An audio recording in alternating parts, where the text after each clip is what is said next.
my custom stage outfit.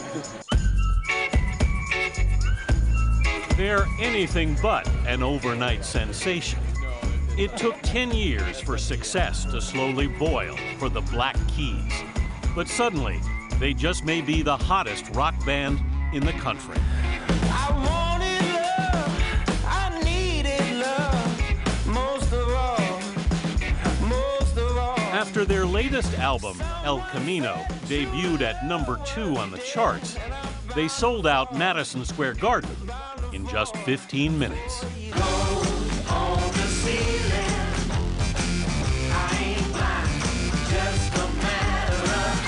If you haven't heard of the Black Keys, you've almost certainly heard their music. It's been used in more than 300 commercials, TV shows, and films. The Black Keys are Dan Auerbach on guitar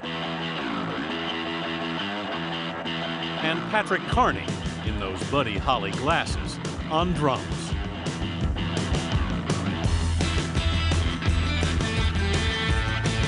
Two otherwise quiet guys who just like to make a mountain of noise.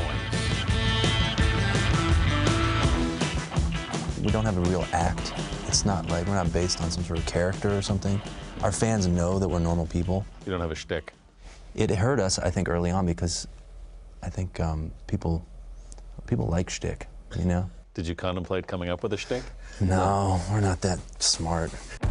Growing up in Akron, Ohio, Auerbach and Carney connected in high school. A grade apart, they weren't really friends at first. But they loved the same music, like Isaac Hayes. It's so sick. It sounds like... That's everything we've ever tried to do, yeah. Right there. Right there. So they just started playing together in Carney's basement. Did you figure that coming out of Akron you were kind of a long shot? We felt like underdogs, and it motivated us to work harder. We've always sort of felt like the outsiders. Yeah. Which is fine with us. Slowly over the past decade, the band built a following the old-fashioned way, by touring the country in a minivan. Carney still remembers their first big payday at a Seattle club. We made $539. 150 people showed up, and it was enough money to pay for gas for the whole trip. Did you seriously just say $539? I remember it. I was going to say, you remember it exactly. It came in an envelope, and I was just like... He got paid in cash, and he slept in the van to guard the cash. Yeah. The night of the Seattle show, yeah. It was the most money we'd ever seen in our lives. Soon after, in 2003, the Keys were offered 200,000 British pounds by an English mayonnaise company to use their music. But worried about selling out, they turned it down. You turned down 200,000 pounds. It's about $320,000 at the time. We could have paid our rent for 20 years each. How did you feel about turning that down? It was really not the right decision. I think our parents thought we were absolutely crazy. So when the next offer came, they took the money. We braced ourselves to get called out or made fun of, and It didn't happen. nothing happened. What did happen? It was crazy. I used to see the puddles, but now I see the splash. As the band's music started appearing in commercials, the Black Keys began to get noticed. Last year, on the back of their breakthrough album, Brothers, they won 3 Grammys. It was so weird. It was also really weird being there on the red carpet. We felt so out of place. I felt so dumb in the tuxedo. It was so uncomfortable. I felt like I was wearing a hot dog casing. They put you on the red carpet, and that's when you hit reality of the Grammys. that's when you're That's like... when you get pushed aside so Kim Kardashian can... Why is Kim Kardashian even there? It's a music award show. Another honor meant much more to them. Early on a Sunday morning last month, in the midst of their tour, the Black Keys pulled up in front of their alma mater, Akron's Harvey Firestone High. This is your picture that we've had framed for you. Nice. And we're going to ask that you guys mount it on the wall of fame for us, if you would, today. Yeah, absolutely. If you look closely, there's a nail up there in the brick. I'm terrified of heights. Then you can hand him the picture. Yeah, I had on the picture. Carney passed the picture up to Auerbach, who stood on the trophy case in the front hall to hang it. It's official. Then the boys, who hadn't been back to school since graduation, took a nostalgic tour, I always loved it here. checking out their yearbook pictures. This is Dan's year. Yeah. There's Dan. This is before the beard. I wore a cowboy outfit for mine. You gotta check out his picture. Please, you did wear a cowboy outfit. Well, I won something. Yes, you won most unique.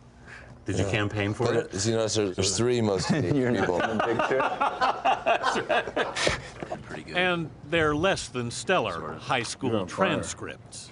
I got an A in ceramics. And I got a B in music appreciation. They may have made the alumni wall, but fame hasn't gone to their heads.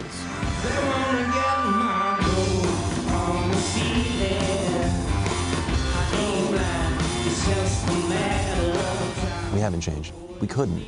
Our families wouldn't let us, first of all. You know, our brothers would make fun of us relentlessly if we tried to even act like rock stars. My grandma would call me and ask me why I was being an idiot.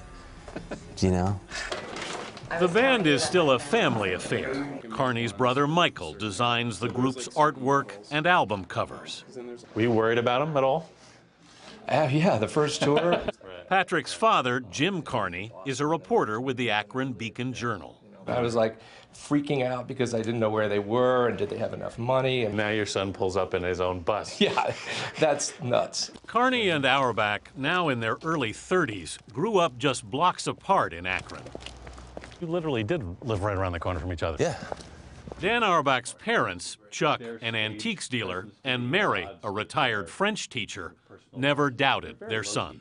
When I wanted to go busk for change, they would help me buy battery-powered guitar amplifiers, you know? You weren't concerned? No, You it, weren't. it was the thing though. You know, they said if I wanted to do it, I had to do it. I couldn't just sit I around. like the work ethic. Oh, and that's it. And he's he got a never good he never let us down. I mean, he's still the hardest working guy I know. And how can you not support hard work and passion? But the Auerbachs are still amazed at what's happened. Cover Rolling Stone, Saturday Night Live, Madison Square Garden. I don't know that it gets, you know, maybe Yankee Stadium is, you know. Never good enough for you, Dad. This is beautiful snow. I know, I love it. Chuck and Mary walked their son back to his tour bus on this snowy March day. Baby, safe trip. The Black Keys were headed out on their first tour of major arenas in America.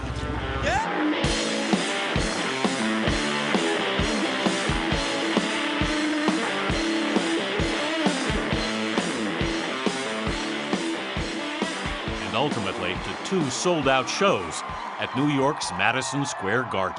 Sold this place out in 15 minutes? First show sold out in 15 minutes. What did you think when you heard that?